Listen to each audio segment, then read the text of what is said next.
ഇന്ന് തന്നെ ഡൗൺലോഡ് ചെയ്യൂ. കാണൂ നിങ്ങളുടെ ഫേവറേറ്റ് ഷോസ്.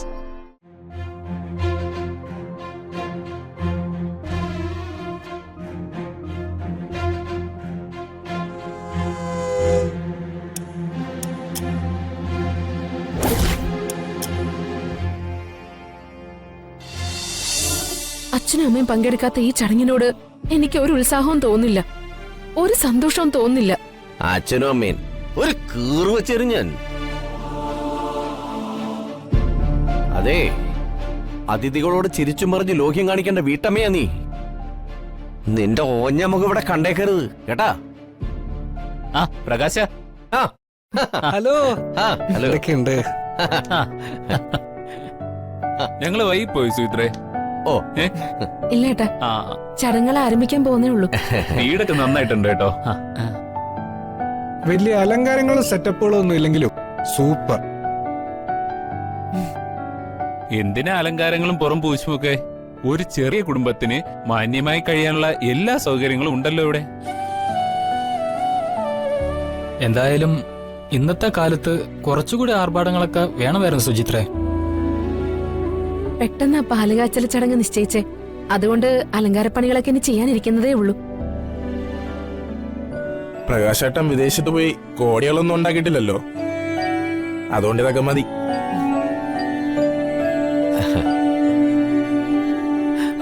വന്നതിൽ സന്തോഷം. സന്തോഷം. ദാ അങ്ങോട്ടിരിക്കാം. ദാ പ്രകാശ വെച്ചേ. ഓ ഓ ഓ ഓ ഓ ആ സുചിത്രേ, പോട്ടെ മോനെ.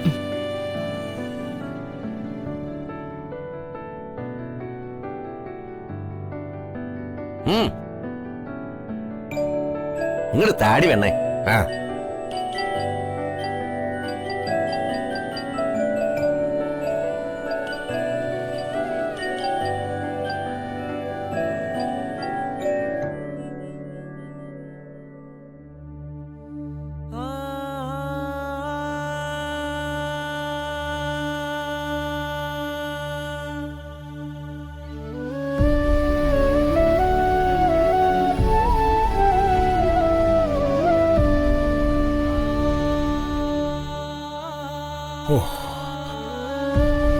ഈശ്വര, ഇതാരുടെ വീട് മാധവേട്ട?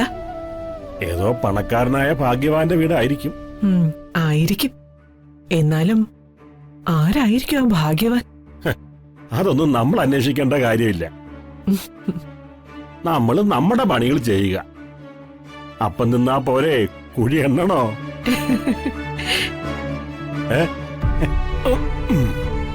വാ.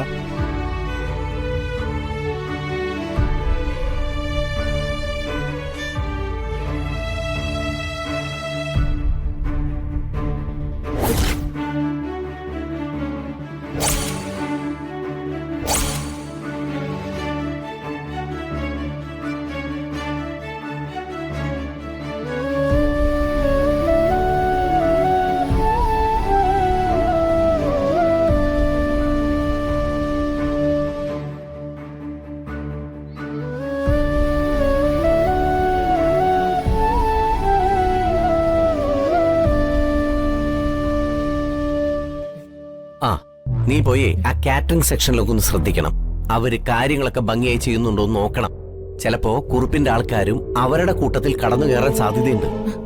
കുറുപ്പിന് കൊടുക്കേണ്ടതൊക്കെ കൊടുത്തില്ലേ? എന്നാലും അയാൾ എങ്ങനെയെങ്കിലും അലമ്പുണ്ടാക്കാൻ നോക്കും. പോയി നോക്കിട്ട് വാടി ചെല്ല്.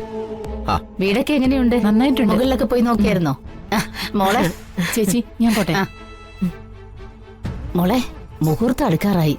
ഗണപതി പൂജയോ തറപൂജയോ ഒന്നും ചെയ്തിട്ടില്ല. ദേ, അതുകൊണ്ട് മനസ്സ് തുറന്ന് കുടുംബ ദൈവങ്ങളെ നന്നായി പ്രാർത്ഥിക്കണം. നീയാണ് കുടുംബനാഥ. ചെല്ല്. വരുന്നവരെയൊക്കെ സന്തോഷത്തോടെ സ്വീകരിക്കണം. നല്ലത് പറയാനും സന്തോഷത്തിൽ കൂടാനും മാത്രമല്ല ആളുകൾ വരുന്നേ. എന്തു കുറ്റമുണ്ടെന്ന് കണ്ടുപിടിക്കാമെന്ന് കരുതിയ.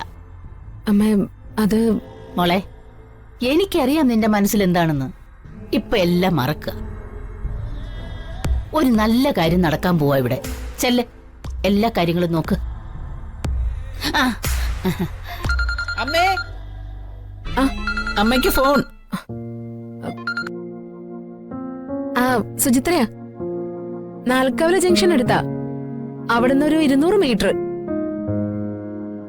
ആ ശരി, വേഗം വരും.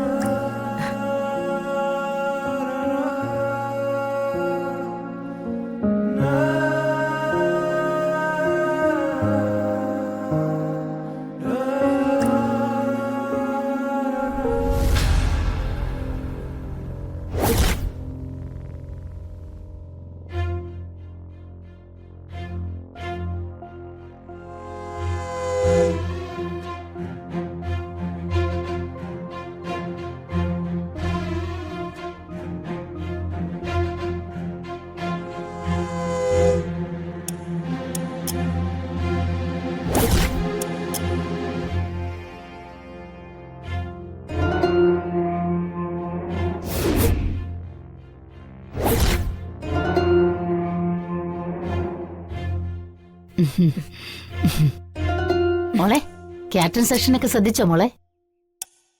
ഞാൻ അങ്ങോട്ട് പോവാൻ തുടങ്ങിയപ്പോ പൂജാരി കർപ്പൂരം എടുക്കാൻ വിളിച്ചു. ആ അവരൊക്കെ പണിത്തിരക്കില്ല. ആ, ആരും കുറ്റം പറയാത്ത തരത്തിലുള്ള വിഭവങ്ങളൊക്കെ കൊണ്ടുവന്നിട്ടുണ്ട്. അമ്മ എനിക്ക് വിശക്കുന്നു. ബ്രേക്ക്ഫാസ്റ്റ് ഒന്നും കഴിച്ചില്ലല്ലോ.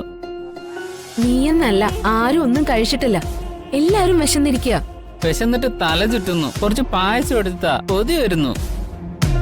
പാലുകാച്ചല ചടങ്ങ് കഴിയുന്നത് വരെ ഒന്നും എടുത്ത് കഴിക്കാൻ പാടില്ല മോനെ. കുറച്ചു നേരം കൂടി ക്ഷമിക്ക്. എന്താ എന്താ മോനെ പ്രശ്നം? എനിക്ക് പായസം വേണോ അച്ഛാ? അതിനെന്താ, ഞാൻ എന്റെ ചെലവിൽ നടത്തുന്ന ഏർപ്പാടാണ്. എന്റെ മോന് പായസം വേണമെങ്കിൽ പോയി കുടിക്കേ. ചടങ്ങ് തീരുന്നത് വരെ കാത്തിരുന്നൂടെ? അതിനു മുമ്പ് ഒന്നും എടുത്ത് കഴിക്കാൻ പാടില്ലെന്ന് വിശ്വാസമുണ്ട് മോനെ. അതൊക്കെ അന്ധവിശ്വാസ. വിശന്നാ കഴിക്കണം. മോന് പായസം എടുത്ത് കൊടുക്കടി.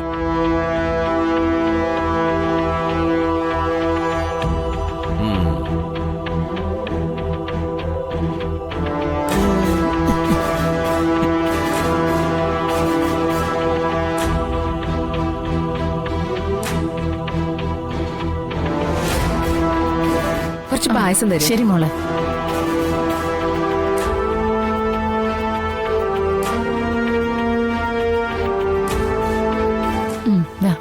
ശരി.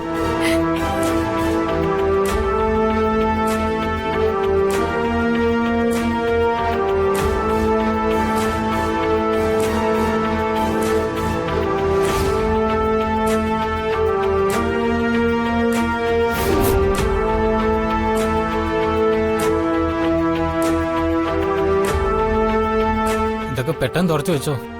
അടുത്ത ആൾക്കാർ വരുമ്പോ കൊടുക്കാൻ വേണ്ടിയുള്ളതാ. ഓ ശരി.